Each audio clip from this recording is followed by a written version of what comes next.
What is up, ladies and gentlemen, and welcome to another PALWORLD 1.0 video. Today, guys, I'm going to show you how to make money in various ways. Now, guys, for various tiers of the game, you're going to need money for regardless of what you're doing, whether it's cake production, buying ammunition, buying crops so you can feed your pals. You're going to need money. Now, the first one is very simple. It's for your low tier sort of levels. And what you're going to do is you're going to be farming the bosses on the world map. Now, you can see here we've got a Chillet. It's only level 11. So obviously this starting area does have a couple of pals, but I would recommend doing this if you're probably around the level 30 mark, just because that will allow you to deal with these guys with relative ease, and you can obviously use your pals as well. So all you're going to need to do is kill the alpha pal that spawns out here, grab its items, and you can see there it does drop some precious pelt. Now, as well as this, you can go ahead and clear dungeons as well, and clearing the dungeons will net you a bunch of money as well, as when you kill the final pal in the last area, you will get a decent amount of loot from doing so as well. So obviously you can enter these dungeons, kill the alpha boss pal in here, get a bunch of the loot, and then you can head out and sell it to whoever you want to.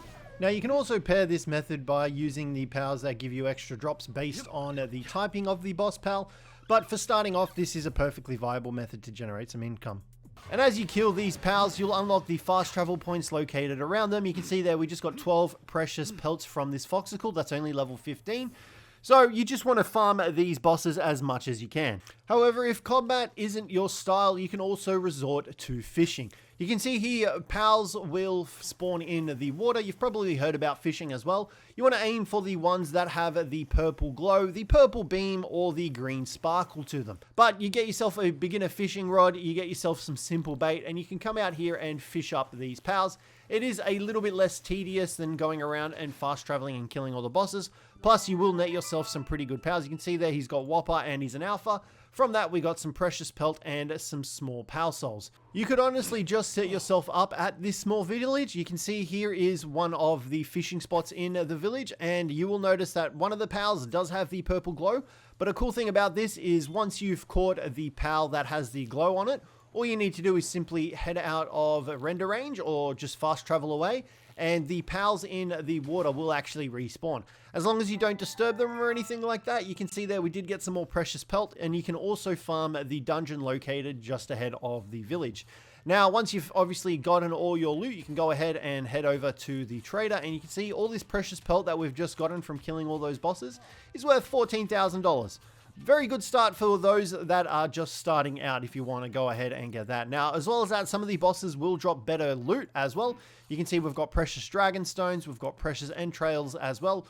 Obviously, you probably won't have 130 of them, but you can see there they do sell for quite a decent amount of money. You can get to the pal seller over here, and you can actually sell those pals that you fished up for a decent amount of money.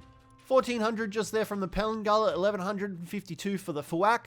Now, as well as this, if you do have any pals that have the noble trait, this will allow you to actually sell them for more as well. So you'll get an extra 5% from selling the pals that have the noble trait as well. So just go out and catch a bunch of the starter pals, and eventually you will come across one that does have the noble trait. Now, once you're sort of in the mid tier of the game, one of the best methods to go about selling and making money is Mud Glids. Now, you can see here we've got some breeding at our farm. We've got some cakes in there. You want to make sure that you're using the vegetable cakes, as this gives them the chance to lay 2 eggs at once. Sorry, it doesn't give them the chance. They are guaranteed to lay 2 eggs at once. So you will be doubling your output. Now, you can buy all the ingredients for this cake at the merchants as well. So you will be making profit on the cakes as well if you do it like this method. But another thing that you're going to want to have is a Grintail at the minimum, as well as a Broncherry and a Broncherry Aqua. Now, the reason for this is because of their partner skills. You can see there for the Broncherries, while in the party pal eggs you pick up have a 47% chance of becoming an alpha pal egg. This means that the pals will sell for more money. Now, Grintail also doubles the chance of you receiving an extra egg. So you can see there, this is a fully condensed Grintail, and we have a 75% chance of receiving 1 extra egg. Now, these Broncherries aren't actually condensed any. Oh, actually, that's a lie. The Broncherry Aqua has 1 extra level of condensation on it, whereas the Broncherry doesn't. So that gives me like a 82% chance of it becoming a pal alpha egg, which, you know, I'm okay with that because it means I don't need to go about breeding a bunch of Broncherries to max it out or catch them. Then what you want to do is you just want to pick up the eggs. Now you can see there Bronze Cherries, Aqua, Mystery, Energy enlarges the eggs. So we are getting the alpha eggs, as well as that the green tail does increase our chances of doubling the eggs. Once you've got the eggs, you can see there we've got quite a lot. You then need to go ahead and hatch the eggs. So we've gone ahead and hatched the eggs, and you can see some of these do have the very good passive skills. This doesn't affect the value of the Doomuds. All you need to worry about is that alpha sign. So as long as they've got the alpha sign, they will sell for more money. Now, once you've hatched the eggs, you've got a couple of options. You can go ahead and just straight up sell them. They'll still sell for about 50 grand each, but you can also level them up, and that will allow them to make you more money. As well as that, you do want to try and find a bunch of pals that have the noble trait. You can see here, this Grintail has the noble trait. So this actually increases the value of items when sold by 5%.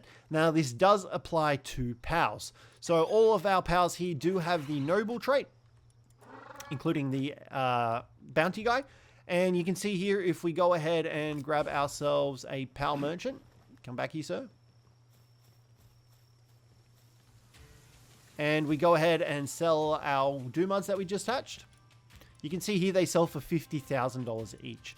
Now, if we were to level them up, they very much double in value. So I think I leveled one up to level 60 and it sold for $130,000. So it's definitely worth investing in some extra levels if you do want that extra cash. But honestly, this method alone is more than enough to make you a crap ton of money.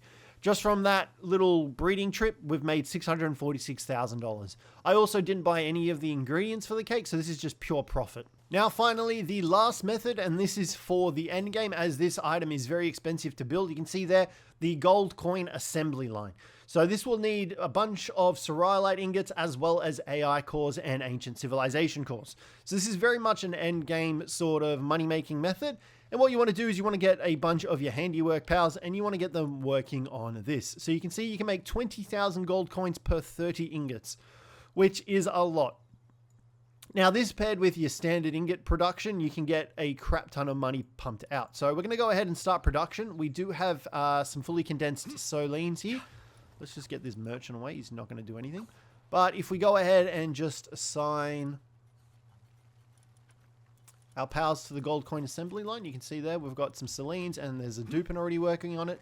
You can see here it does take a little bit of time. Once the Selines get here, it should speed up significantly. And you can see there, just like that, they are chipping away at making us money. Now, personally, I don't like this method just because I don't like seeing my pals working at the bench making cash. It also does have quite a negative effect on their sanity. Now, you can obviously supplement this with passive skills and stuff like that. But it's still a very decent way to make money, especially if you've gone ahead and used like the Sekhmet pal, which you can condense and it can make a crap ton because it's got a super busted handiwork thing. But my preferred method is honestly using the Doomud Glids. But this is definitely very much a viable endgame method as well. You can see there, just in, 30 seconds, we've already made about 40 grand. So all at the cost of ingots, which we can refine very easily using our Ancient Furnace. Like I mentioned though, it does cause the pals to lose sanity at an increased rate. But if you've got some of the items, such as the those things up there, it will reduce the sanity loss as well as some of the passive skills. So it's entirely up to you what method you would like to use. I personally prefer the Doomud Glids and just leveling them up like that. But this is a very passive way that you can pair with the Doomuds as well to make a crap ton of bank. But guys, that is going to wrap up today's video. Hopefully you enjoyed it. If you did, don't forget to leave a like, subscribe down below for more, and I'll catch you in the next one.